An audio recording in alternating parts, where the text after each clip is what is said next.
আজিও সন্ধান নাই নিৰুদ্দিষ্ট বিনা কোঁৱৰৰ সন্ধান বিচাৰি দশম দিনাও ডিমৌ নদীত অব্যাহত এনডিআৰএফ আৰু এছডিআৰএফৰ অভিযান 10টা দিন পাৰ হোৱাৰ পিছতো বিনা কোঁৱৰৰ সন্ধান উলিয়াব নোৱাৰা আৰক্ষীৰ বিৰুদ্ধে ক্ষোভ ডিমৌবাসীৰ স্বামী বসন্ত দিহিঙীয়াৰ ভাষ্যক লৈও সন্ধিহান আৰক্ষী বসন্ত দিহিঙীয়াই আৰক্ষীক বিপথে পৰিচালিত কৰাৰো সন্দেহ কৰা হৈছে পত্নীক হত্যা কৰি মৃতদেহ পুতি থোৱাৰো সন্দেহ কৰিছে স্থানীয় ৰাইজে আজিও ডিমৌ নদীত ইয়া এনডিআৰএফে এছডিআৰএফে অভিযান চলাই আছে এছডিআৰএফৰ সেই দুবাৰো বাহিনী দেখিবলৈ পোৱা গৈছে আজিৰ দিনটোতো ধাৰাবাহিকভাৱে অভিযান চলাইছে ডিমৌ নদীত ইফালৰ পৰা সিফাললৈ এইদৰে এই নাও নদীত নমাই দিয়া হৈছে আৰু নাও চলাচল কৰা হৈছে ইফালৰ পৰা সিফাললৈ নাৱেৰে তেওঁলোকে বিচাৰ খোচাৰ কৰিছে কিন্তু এতিয়ালৈকে বিনা কোঁৱৰৰ কোনো সন্ধান উলিয়াবলৈ সক্ষম হোৱা নাই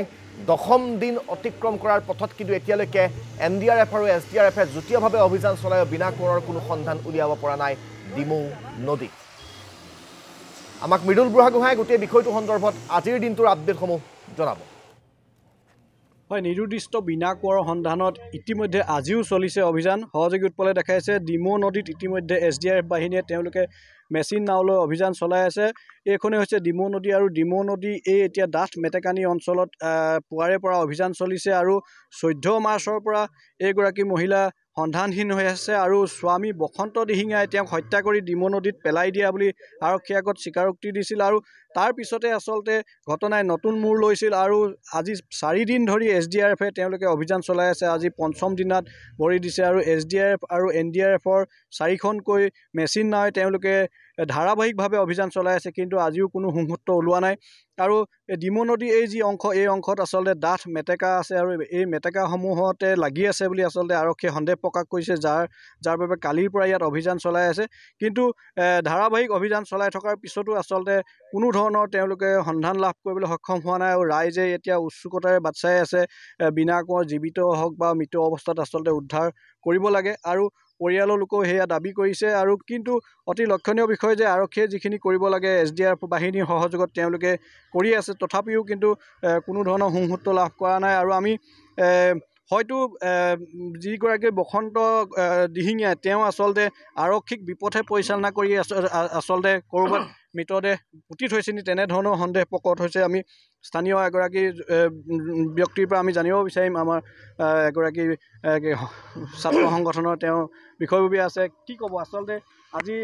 14 মাৰ্চৰ পৰা আজি 10 দিন অতিক্ৰম কৰিছে কি ক'ব এই এটা কথা স্পষ্ট যে তেওঁ দায়িত্ব স্বীকাৰ কৰিছে যে মই হত্যা কৰি নদীত পেলাই দিছোঁ কিন্তু আৰক্ষীয়ে তেওঁক যেতিয়া দায়িত্ব স্বীকাৰ কৰাৰ পিছত আৰক্ষীয়ে তেওঁক অনুসন্ধানৰ কাৰণে তেওঁ যেতিয়া অনা হয়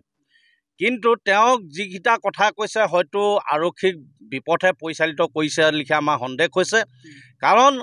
তেওঁ যদি ডিমৌ নদীত পেলাই দিয়া কথা কৈছে তাৰপিছতো আমাৰ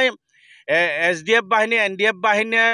জোৰদাৰ মানে উদ্ধাৰ কাৰণে অব্যাহত ৰাখিছে কিন্তু আজি পৰ্যন্তলৈকো বিনা কোঁৱৰ মৃতদেহ উদ্ধাৰ কৰিব পৰা নাই আমি সেইকাৰণে ভাবিছোঁ যে তেওঁ হয়তো আৰক্ষীক মিছা কথা কৈছে আৰু আৰক্ষীক মানে